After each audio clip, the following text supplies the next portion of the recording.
The tape was not there when he left the office. He was certain of it. My name is Dr. Julian Vance. I am a psychologist. I have spent 23 years helping broken people understand their broken minds. I always knew the difference between what was real and what was not. I was always the one who could see clearly, until the morning I found the tape.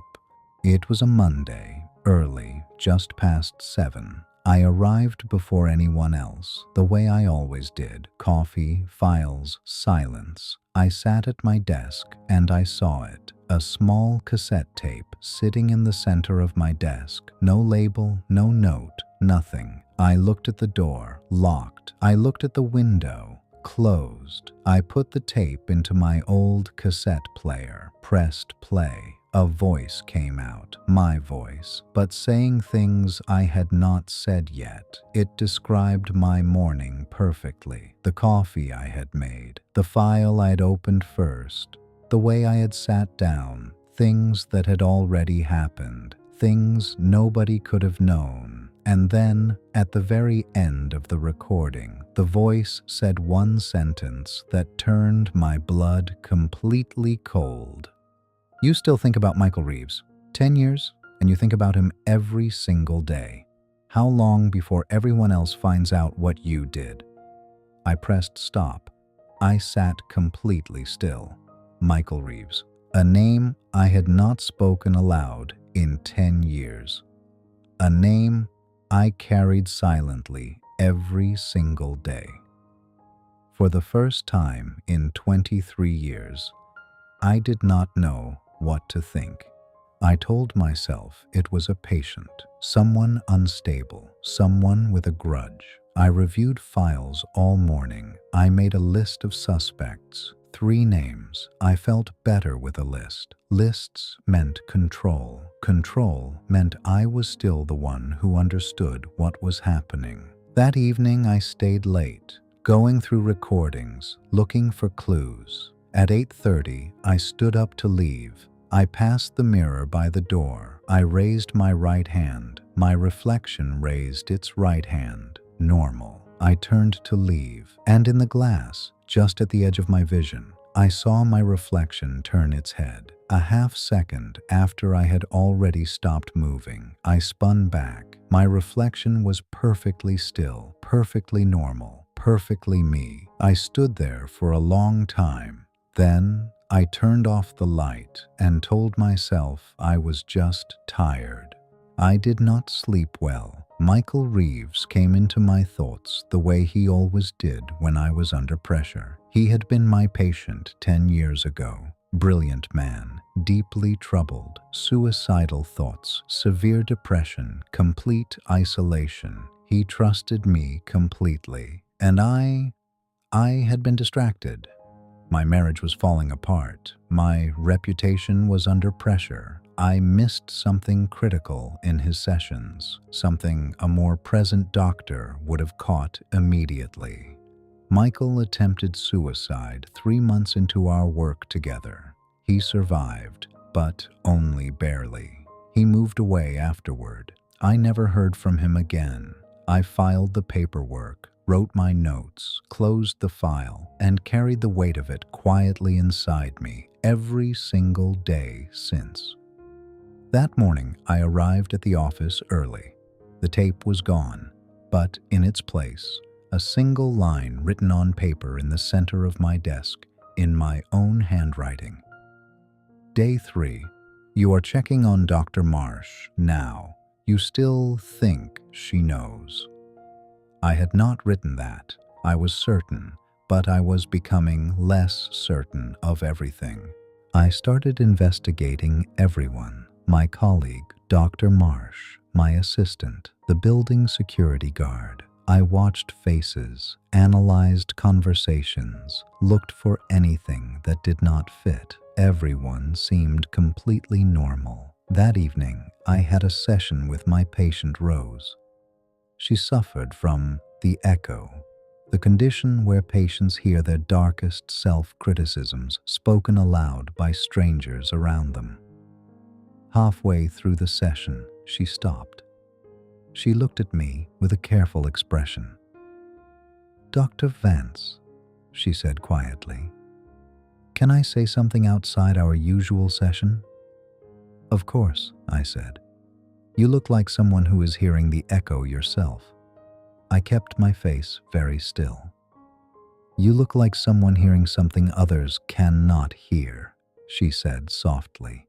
"And instead of asking where it is really coming from, you are looking for someone else to blame for it."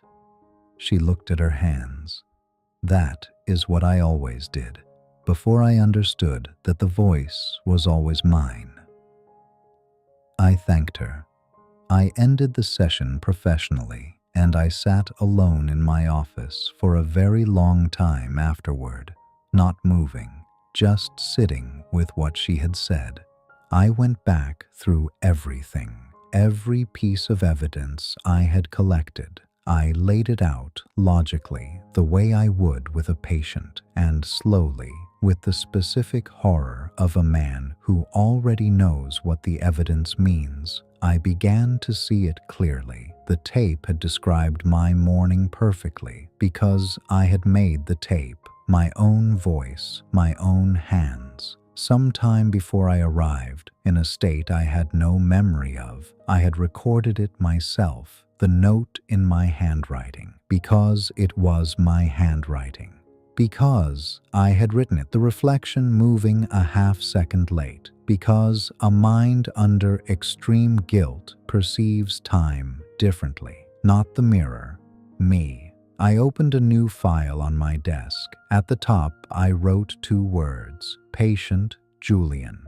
I called Dr. Ann Fielding, 30 years of practice, brilliant, honest, the most trustworthy person I knew. I told her everything, not as a colleague, as a patient. It was the hardest phone call of my life. She listened without interrupting. When I finished, she said, "Julian, you have been treating guilt as a mystery for 10 years. "What do you mean?" I said. "You know exactly what unprocessed shame does to a mind," she said calmly. "It creates narratives. It invents external threats. It builds elaborate stories that feel completely real because the real story is too painful to face directly." I said nothing. "Michael Reeves is not a mystery," she said gently. "He is a truth you have been running from. And your mind, your brilliant, exhausted, guilty mind, finally decided to stop running. And since you would not face it directly, it built you a case to solve, a case with only one possible ending, you, alone, with the truth." I found Michael Reeves. He was living quietly in another city, teaching high school English, married, 2 children of his own, alive. I wrote him a letter, not asking for forgiveness, not explaining or defending myself, just telling the truth, that I had failed him, that I had known it every day for 10 years, that I was sorry. I did not know if he would respond. I did not write the letter for a response. I wrote it because it was the only honest thing left to do.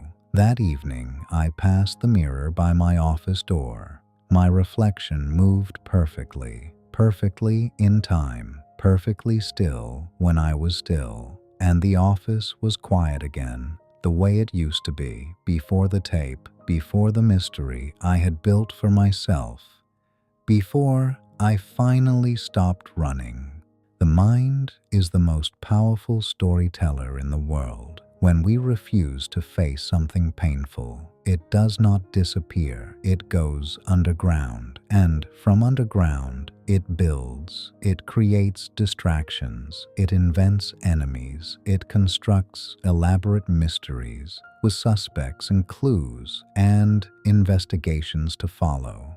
Anything to keep you looking outward, anything to stop you from looking in, because the truth inside is always simple, and simple, painful truths are somehow much harder to face than complex external ones. Julian was not being haunted by a blackmailer. He was being haunted by himself, by the part of him that already knew the truth and had been waiting 10 years for the rest of him to catch up. What are you investigating in your own life right now? That is really just a distraction from something much simpler. What external mystery have you built to avoid one internal truth? The prison is not outside you. It never was.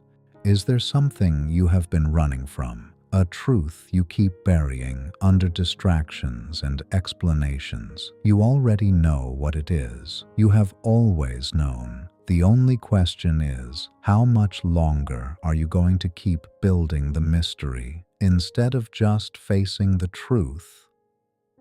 Share this with someone who needs to hear it today.